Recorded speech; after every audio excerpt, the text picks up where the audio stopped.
So now we're in the elite category.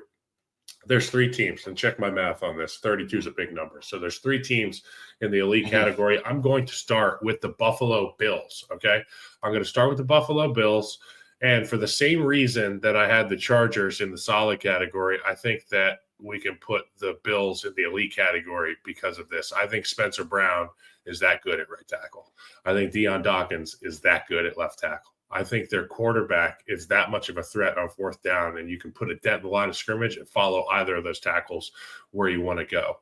Aaron Kromer, the offensive line coach for the Buffalo Bills, is a guy that allows his players, and I was hearing him speak last week, and I've obviously heard thousands of hours of this guy talking because he drafted me, but he was talking about he's not going to make anybody play – he's not going to try to make everybody do the same thing. You know, Spencer Brown is different than Dion Dawkins. He talked about Jari Evans, Carl Nix, all these guys that he's coached. I think he's a fantastic coach, and I think he's somebody that utilizes all the skill sets of these players. The great thing about Spencer Brown, and at 6'9", 310 pounds, you can pretty much do any skill set. And Dion Dawkins, the same kind of thing.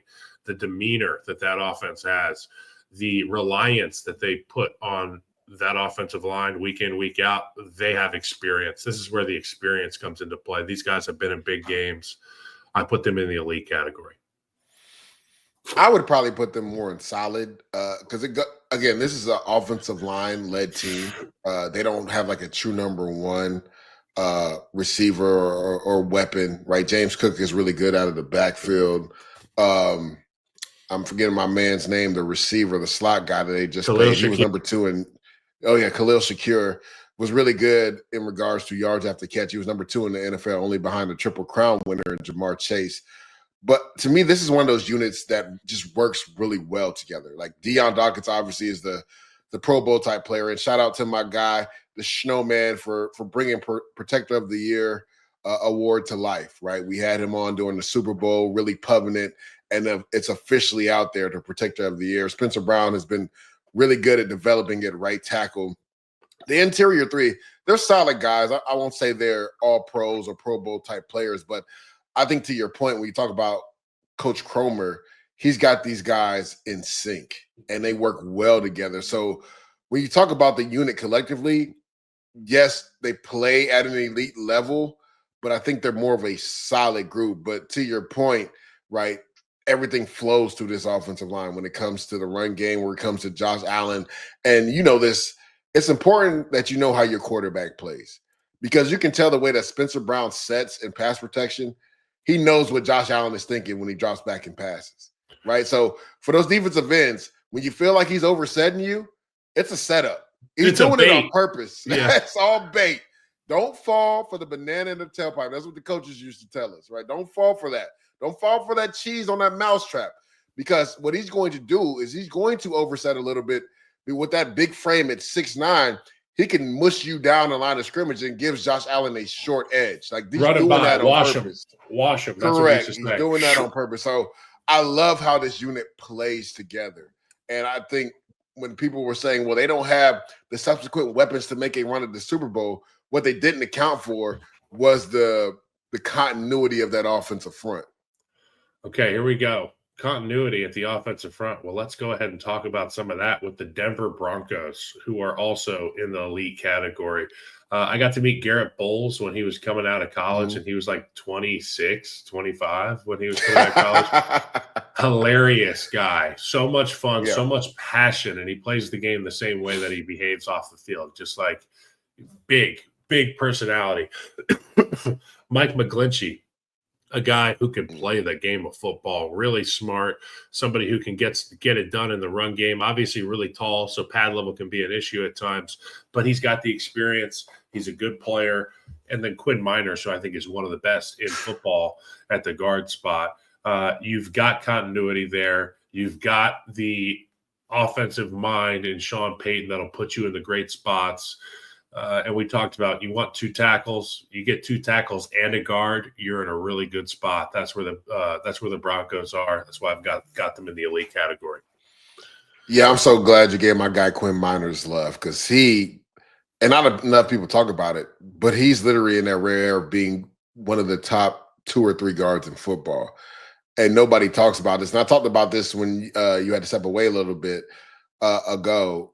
Like the Arizona Cardinals, the Denver Broncos, teams like on the West Coast that teams maybe don't watch if you're an East Coast or a Central time zone.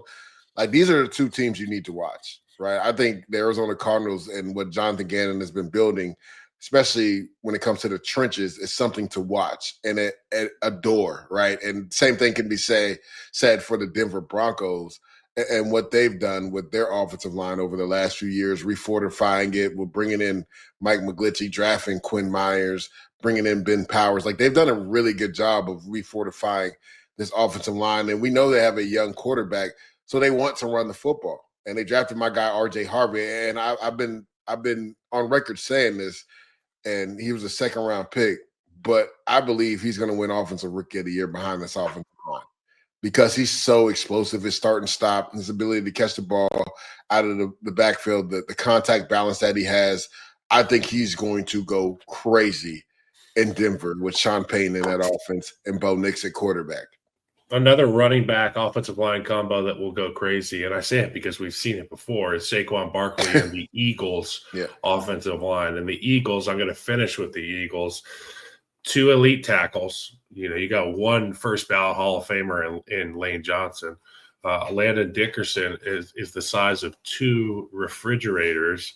Cam Jurgens was the handpicked replacement for Jason Kelce, and he showed why last year so many times in the tush push, so many times in big moments, blocks that he had. And then I've got the question mark at the right guard spot. A lot of competition, a lot of opportunity there in Philadelphia, but I promise you, and you can probably say the same thing, whoever it is that Coach Stoutland rolls out there at right guard will be buffed out, shined up, and ready for the car show come week 1. This Eagles group punishes people like a wave hitting the beach. My dad used to say this about his game. He was like, like a wave hitting the beach. I was inevitable. I was going to be coming until, I would come until there's a hole in the whatever. And that's how this group is, man. And we talk about the defensive front and how it probably won them the Super Bowl. If it weren't for this group, they wouldn't have been in that position. So remember that. Without a doubt. At the end of the day, the Eagles, they reign supreme. Yeah, and people are talking about them losing Kellen Moore and Kevin Petula coming in. One thing I know Kevin Petula will know is that he can turn it around and hand the ball off to Saquon Barkley and let this offensive line lean on people. Whether, to your point at guard, it's Kenyon Green or Tyler Steen, it doesn't really matter. This offensive line with Coach Jeff Stoutland will be a physical group up front that will run the ball down your throat. And we saw last year with Saquon Barkley, if you just give him a sliver of space and he gets to that second level, it's a home run touchdown. That's what he does. We saw it in the playoffs. We saw it throughout the entire season. We saw that he could have probably most likely broken Eric Dickerson's record if he plays in week 17. So if you're Kevin Petula, you have to feel good as an offensive coordinator coming in a scenario where you've never called plays before, but you know that you can use a lot of those run plays from last year, and it's going to continue to work, play in and play out. So the funny thing about the Saquon Barkley stats is the touchdown numbers. Think about how many situations that this Philadelphia Eagles team was in where they elected to go tush push instead of handing the football to Saquon Barkley, and how many touchdowns he missed out on. Just something to think about when you're placing your wagers, when you're making your bets this season. Tush push is still legal. So maybe not so many touchdowns for Saquon Barkley, more touchdowns for Jalen Hurts.